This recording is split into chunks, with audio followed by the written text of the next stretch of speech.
Welcome to the Fluency podcast. I'm Hadar, and this is episode number 62. And today we're going to talk about why perfectionism destroys your fluency.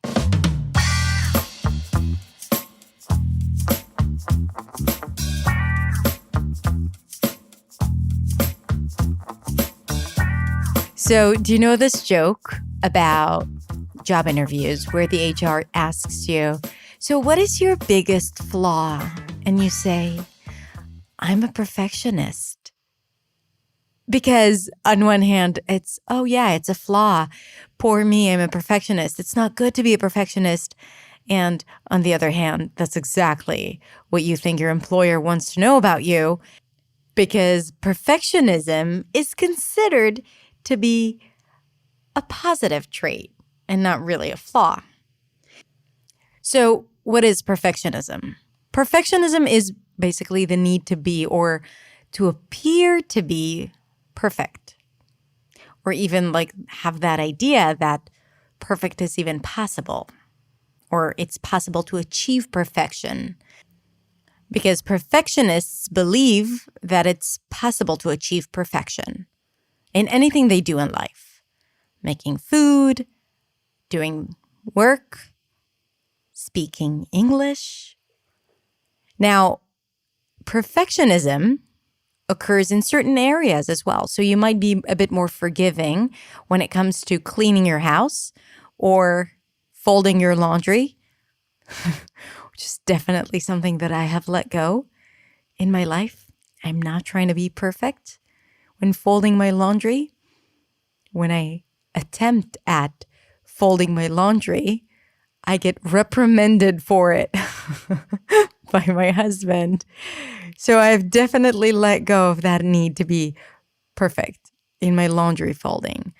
But it's easier to do that than in my job, for example, on the content that I create, because I definitely have hints and bits and pieces of perfectionism in me, the need to make everything perfect, which I have learned to let go because it was hindering my progress.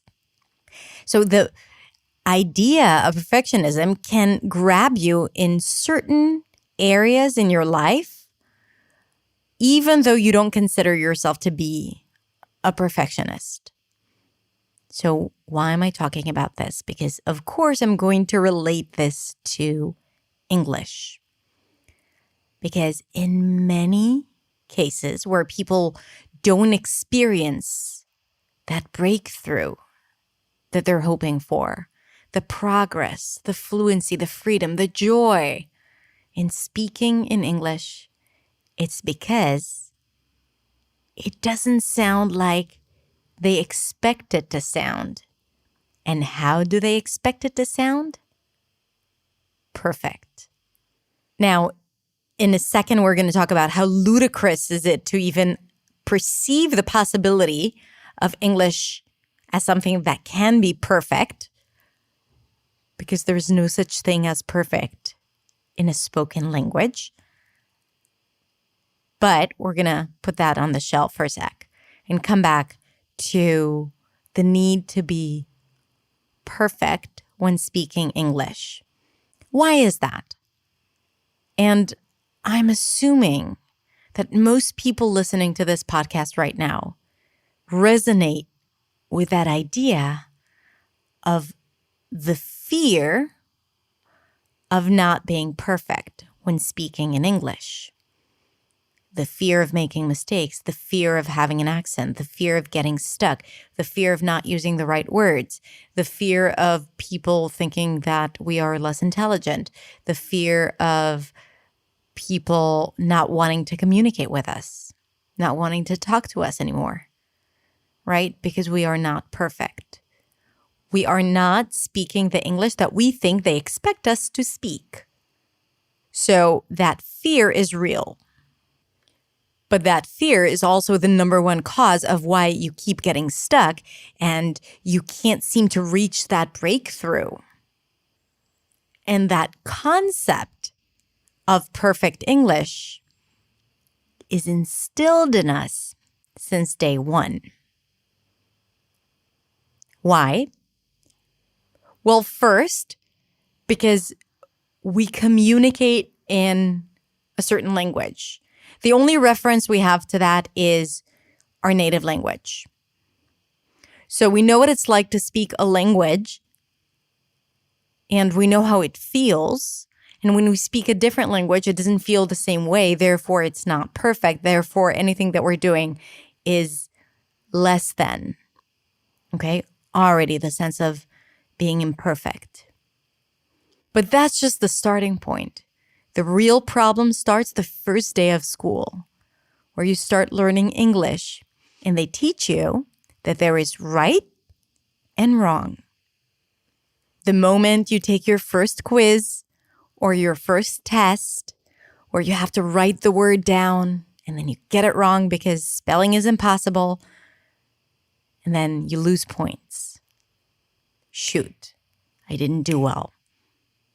And then when you need to choose between how to say something and you have different tenses and you choose something and it's wrong, even though it was confusing, but it's wrong and you lose points. So you get the sense that there is right and wrong. As if English is binary. As if there's only one way of saying things. But that's still on the shelf. We're going to come back to it in a sec. But those things, those tests, they instill this idea in you that there is right and wrong. And if you don't get it right, then you're definitely wrong. And being wrong is being imperfect. And if you're not perfect, people are not going to like you. People are not going to want to talk to you. People are going to judge you. You're not going to get that job. And as you get older, you keep hearing this idea that being fluent is feeling like a native and sounding like a native, which is ridiculous. Because if you weren't born into the language, you can't feel like a native and you can't speak like a native.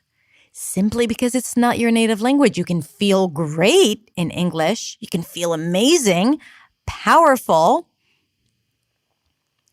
But putting it in the same category and comparing it is simply unfair. And it keeps perpetuating the idea that if you're not there because they tell you that you can be, if you do this, this, and that, and then you do this, this, and that, and you still feel less than, you still feel not enough, and then you're like, that's not right because there is this perfect English that they tell me I need to speak. And if only I do that, then I'll have this, this, and that, all the freedom. I'll do all of those things that I've always dreamed of. I'll give a TED Talk. I'll be famous. I'll have a YouTube channel. All of those things, right? But for that, I need to be perfect. But perfection kills creativity because you're so fearful of trying something that is a little unfamiliar because of the fear of getting it wrong that you end up not doing. It's debilitating. It creates anxiety. And in a state where you feel anxious, sweaty palms, shallow breath, you feel nervous, how can you possibly perform well? And that just perpetuates that feeling that your English is not good enough, or not good, or, God forbid, imperfect. Now, let's take that idea off the shelf and talk about it for a sec. That idea that English can be perfect, or there is such thing as perfect English. Now, if I'm trying to be real honest here, then I catch myself a lot of times saying, yeah, I know my English is not perfect, but this, and that, right? Like, and I'm not trying to say it out of a place of insecurity. I'm just saying that I accept myself with all the faults and flaws.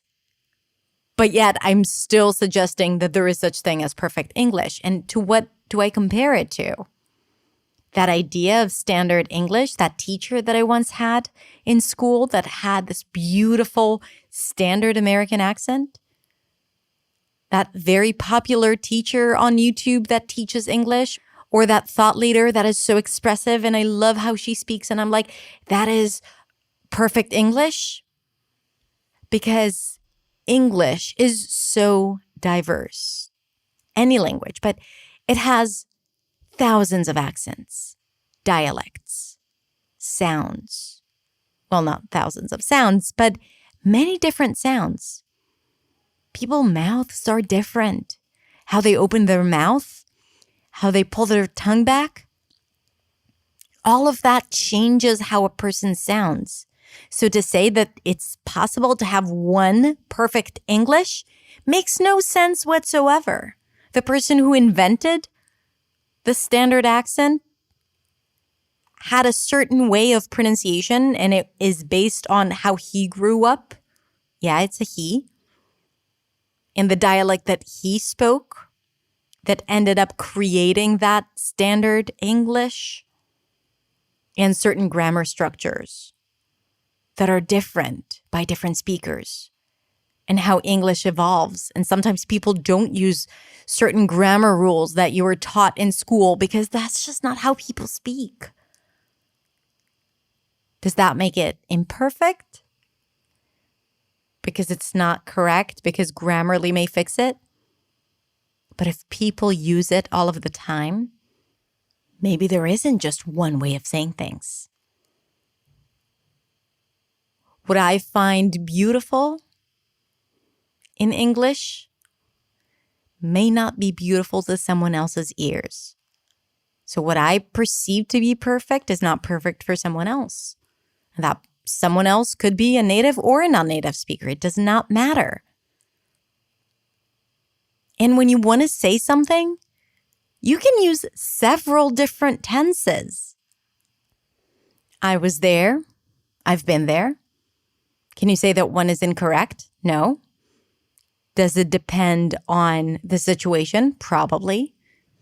Does it really matter in terms of clarity in delivering your message if you use one instead of the other? No.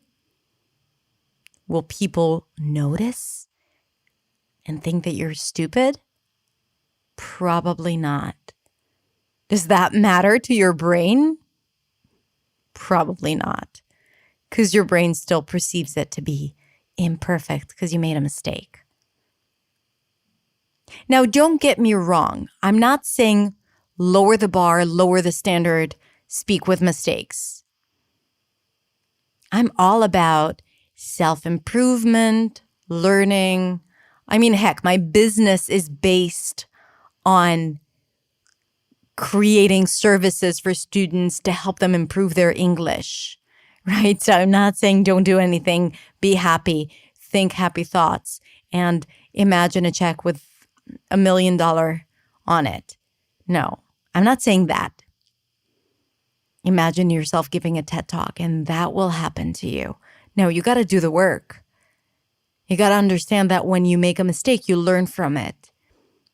And then it's an opportunity to change. But that's the only way for you to improve. Because those teachers who teach you in school and they punish you for making mistakes, punish you by taking off points or making fun of you in front of the entire class, because I've heard many stories where that happened. So you get punished for making mistakes. It's not surprising that as an adult, you're afraid to make mistakes. Those mistakes were never celebrated. But if you keep carrying that past with you, that notion that if you make a mistake, you will lose something, then you'll always be in a constant state of feeling that your English is not enough and will never be.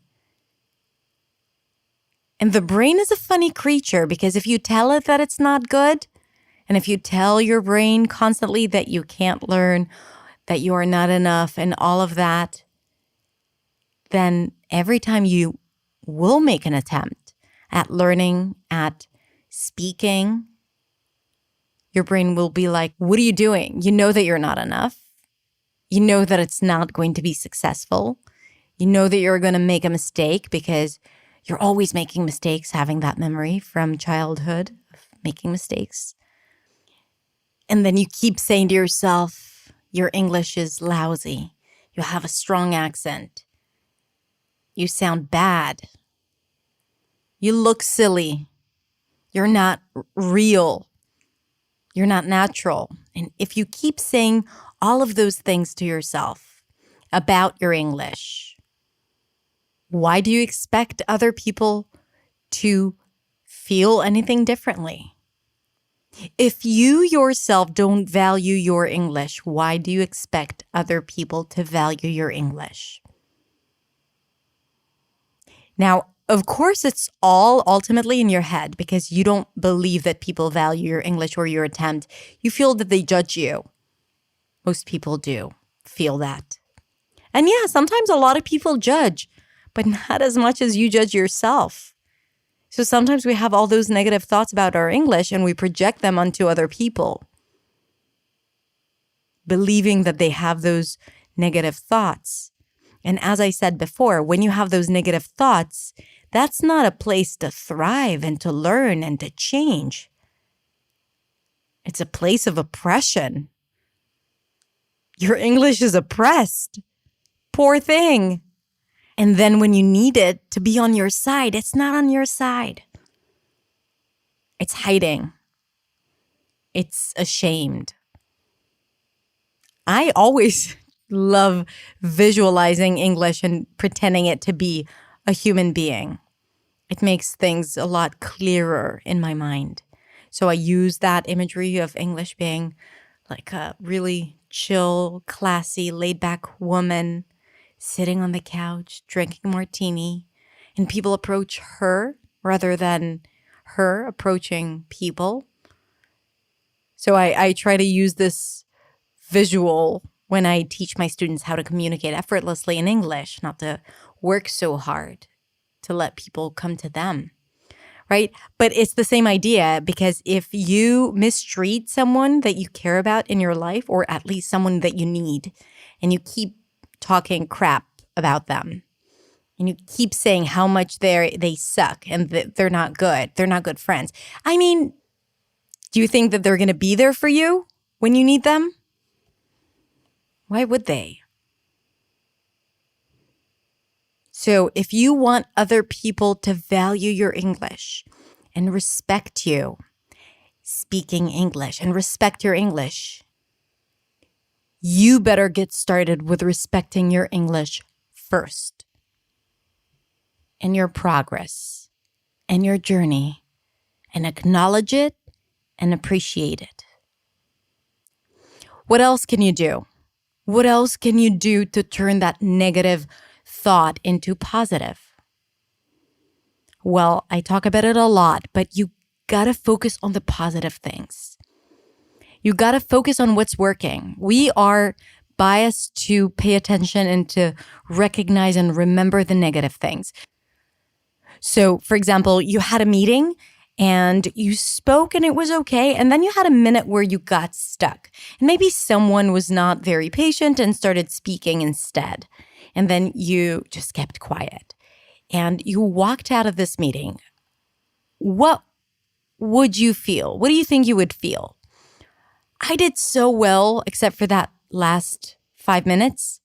No, you would probably go back home and beat yourself up and call an English teacher and feel like you need to improve your English because it is below all standards because you got stuck, like no recollection or no acknowledgement of all the beautiful work that you have done other than that. Let's say you have 10 encounters with 10 different people and 9 of them are great and effortless and smooth, and then one of them is weird and someone is just like not understanding you and they make a big deal out of it and maybe they mention something about your accent.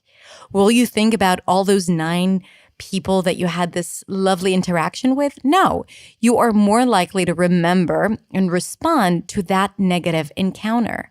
That's just how our brain works. We need to understand that that's the case. And when you feel that negative experience, like something bad has happened, it is very important to look at what was working, at what was going well, because your brain is not going to be inclined to remembering that. So you have to force yourself to remember it. And you got to focus on that. Energy flows where your focus goes, right? So focus on the good things, and then the energy is going to be positive rather than focusing on all the crappy things that happened. And then you're like, that sucks. Where's that phone number of that English teacher, right? Let me watch another YouTube video because I need to improve my English. Now, as I said, yes, watch that YouTube video. Yes, practice more. Yes, see what you can learn from that experience, but turn it into a golden opportunity to learn and to improve. That is it. Don't assign too much meaning to such encounters or situations. Simply learn and move on. So focus on the positive. Change that sentence and say to yourself, my English is enough. My English is enough. It's enough for me to communicate with people. It's enough for me to express what I want to say. It's enough for me to build relationships. It's enough for me to make an impact. It's enough for me to change people's lives. It's enough for me to improve my circumstances in life. It's enough, it's enough, it's enough, and I'm enough. You gotta remind yourself of that all of the time, because your brain is not going to help you do that. Other people in your life are not going to help you do that for the most part. So you got to do the work and do whatever it takes. Put it on a Post-it note and put it on your refrigerator and look at it every single day in the morning. Put it as your screensaver. Just make sure to remind yourself that you're on a constant journey of improvement and growth. I mean, you're here. If you're listening to this podcast, that is the case. You are the type of person who is looking to improve himself or herself and to change and to be better, not just for you, but for the people around you, the people that you love, your family members, your kids, if you have kids, right? Like your students, if you're a teacher, your colleagues, your followers. And when they see that, it will trickle down and they will have a sense of that as well. Because if you keep apologizing and beating yourself up and talking about how awful your English is, you are instilling fear in them too. You are creating these ideas in their heads too. So if we want to change things in our lives and in this world, it has to start with how we think about them. Now, when it comes to English, you got to create for yourself a safe space to practice. Because I get it that it can be very frightening to do it with people you don't know. And you want to speak and you want to improve and you want to put yourself in a situation that is not that comfortable, which is in front of other people. But you don't want to do it when the stakes are too high, like at work and sometimes with native speakers. So make sure you create for yourself the best circumstances to succeed. This is exactly why I created the Fluency community on Facebook. Look it up. If you're not a member, it's a safe space for people to practice and to show up on video and in Zoom calls. And it's all free, right? Because I believe that this space is necessary for people. But you gotta do it. You gotta show up. You gotta put in the work, and then you become a little more confident and a little stronger.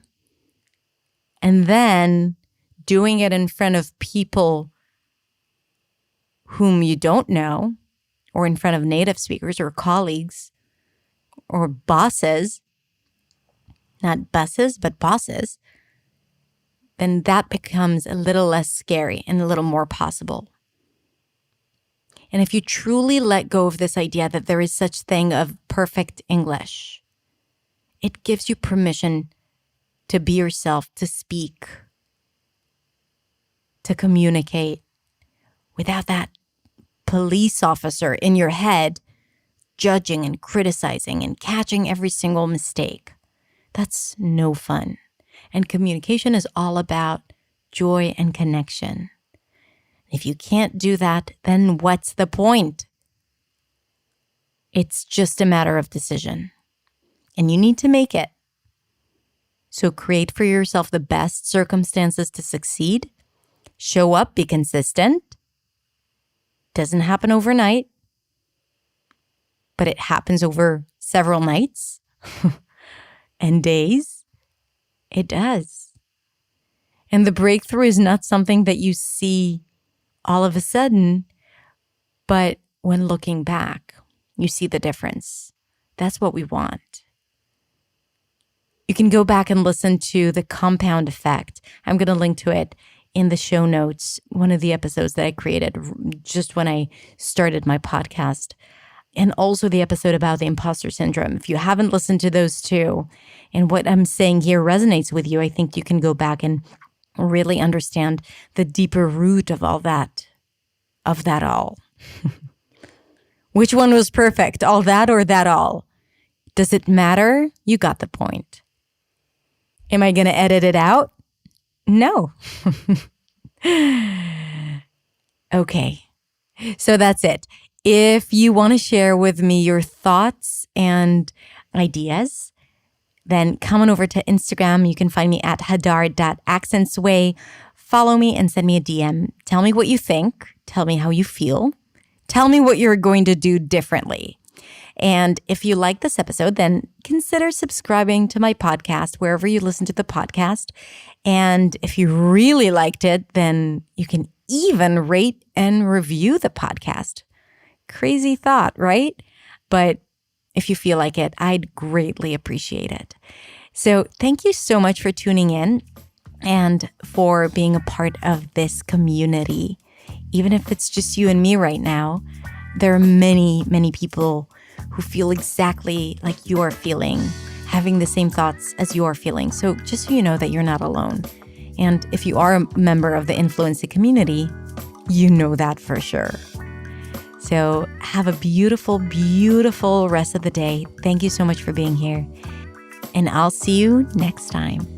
Bye.